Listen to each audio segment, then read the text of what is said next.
want to thank the Sacramento Press Club, and I understand that today is the deadline for scholarship applications. I may apply. I don't have a pension, so thought I could get something. Don Andrews tells me that the club is offering $34,000 in scholarships this year and has donated more than $300,000 in total, which is incredibly impressive. As somebody who went to community college, I can very much appreciate that. I also appreciate that the scholarship is named after George Skelton's late wife, Nareda, who had a special emphasis on community college transfer students. With respect to the $34,000 in scholarships and the $300,000 that I quoted in full, just want, if PolitiFact is listening, that's not on me. That's on someone else. They said I was mostly true last week, which is good. As has been noted, I've been in the speaker's role for 3 weeks now, 2.5 weeks, 3 weeks now, and I think we're starting to show a little bit of my leadership style, which means there'll be a minimum wage increase every 3 weeks. No, I mean, I think what you saw on the floor today, which is other members sort of stepping up and addressing big bills and big issues, is really what we want to do. I think as we saw over the course of term limits, we saw, I believe, to a large extent, the rise of an imperial speakership and sort of members having less control over their committees and less of a policy expertise for no reason, no fault of their own. I tell the story about the fact that I managed the assembly campaign of a gentleman who served in the assembly with great distinction for 6 years. Great job, great intelligent guy. But in the 6 years that he served here, he chaired 3 different committees. So 2-year shots at 3 different committees: education, transportation, and business and professions. And the extent to which anybody can develop any level of expertise in 2-year shots is absurd. And it's not good for California, it's not good for democracy. So having the ability to be here for a long time is important. Having the ability to place committee chairs in positions and give them autonomy and to be able to work on those issues for a significant amount of time, and for them to take credit for the big legislative victories is something that I want to make sure that we do quite a bit of during my time as Speaker. I'm also not carrying any legislation. I'm not carrying any bills this year. That's something that was important for me from the perspective of, I think, to a large extent, the job of the Speaker is to make sure that, A, the trains are running on time, but B, that the members themselves, with their committee and policy expertise, are able to work on bills and hone the various issues and the various bills into a way that makes sense for each public policy area. As far as my interests are concerned, I think I was introduced as an unabashed liberal. Yep, absolutely. My policy areas, my policy preferences will be expressed through legislation. There's no shortage of bills in Sacramento. No shortage of bills across the street.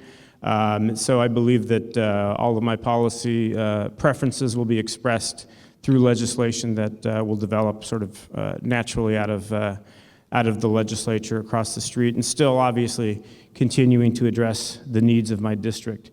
When I was sworn in on March 7th, which seems like 4 months ago, when I was sworn in on March 7th, I talked about 3 issues that I wanted to work on: poverty, oversight, and participation.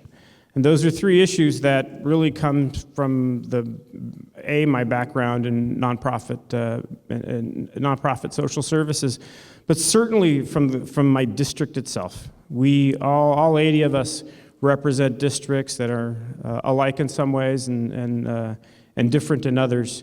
The uniqueness of my district is one in which I've given this stat before over and over again. Represent 9 cities. 5 of the 9 cities that I represent have former council members in prison. So oversight is something that's at the core of what my office is about. It's at the core of what my constituents demand. It's at the core, I think, of rebuilding faith in democracy, not only in the district, but in California in general. So that, and the context is interesting. So I got elected from a district with most famously Bell, but also Cudahy and Southgate, and Central Basin Water District has had some problems with management as well. And if you know Central Basin Water District, you'll know that to say they've had problems with this management is probably the biggest understatement you'll ever hear.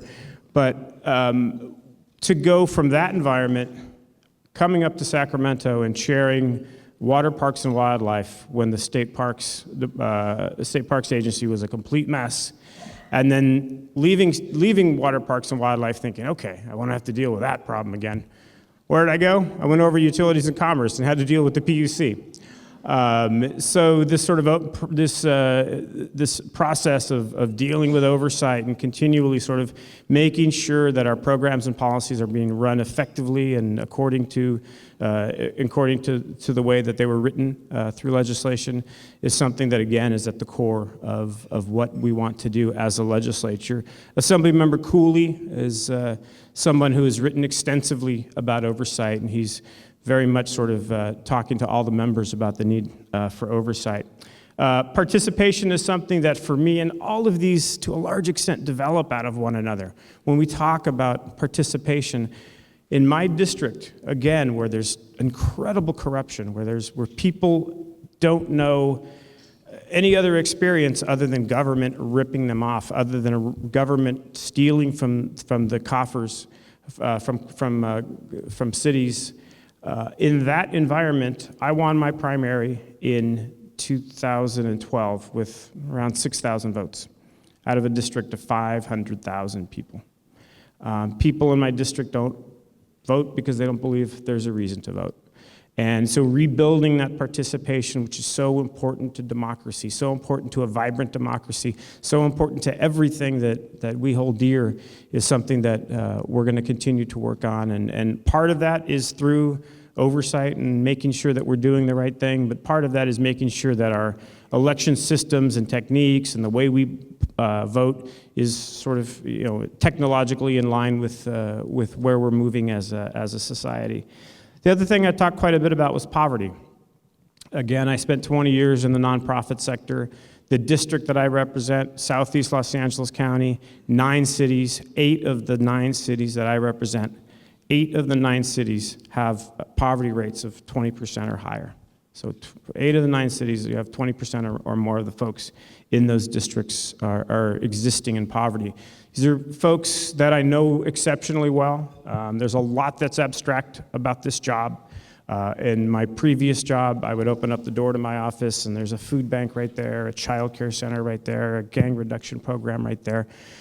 The poverty is very real in my district. So last year when we passed the Earned Income Tax Credit program, 25 minutes ago when we passed the minimum wage, these were efforts to make sure that we start to address poverty and income inequality. I very much support the Women's Caucus request for $800 million for a combination of child care and better parental support. And again, I can't underscore how connected all of these issues are, right? I've already talked about the connection between oversight and public participation, but I used to run Head Start organizations, and in those Head Start organizations, for me, one of the most important components was the parental involvement component. You see a family bringing their child to our programs, having no sort of connection or tie to the community, a very transitory district. These folks have no tie to the community, and because of the mandatory parental involvement component in Head Start, you see them sort of start to feel connected to other families. They feel connected to the program. They get very critical of the program at times, which is great because that's endemic to democracy. And they start to deal with one another's and try to start to solve social problems in their communities. One of the big problems that I always had, one of the things that used to make me so sad, was when I would look at these parents so involved in their children's early childhood education programs, up to the point of even having input on curriculum.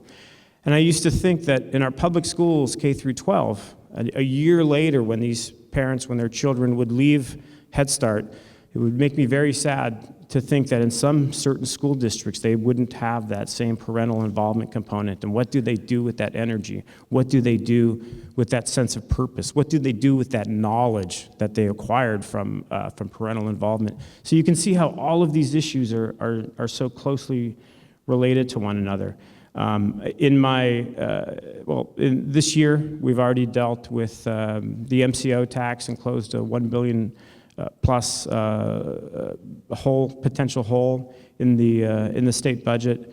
We've dealt with 6 tobacco bills that a lot of folks thought we couldn't and wouldn't ever address. We just dealt with minimum wage. We're doing big things in the legislature. We're doing big things across the street. And we've been doing it because, for a number of reasons, but I think we can't ignore the fact that the extension of term limits, of being here for 12 years, has people not focused on the next job or higher office. It has them focused on solving problems here. And that can only be good for democracy. It can only be good for California. So I'm excited moving forward. I want to say one thing about the Republican leadership. Chad Mays is someone who, the minority leader, who I talk to every other day. Every day, I don't know, pretty often. His commitment to poverty, his commitment to addressing poverty and the attendant effects of poverty is the same as mine. We may look at it differently in terms of solutions and how we get there, but Chad is someone who cares about this state and cares about particularly folks who are living in poverty as much as anyone. And it's those types of relationships with Chad, with people like Brian Dolly, who I work very closely with on the water bond, with people like Brian Mainsheim from San Diego. It's those bipartisan relationships that are really, again, making me, that are quite heartening and making me very excited about the future of California.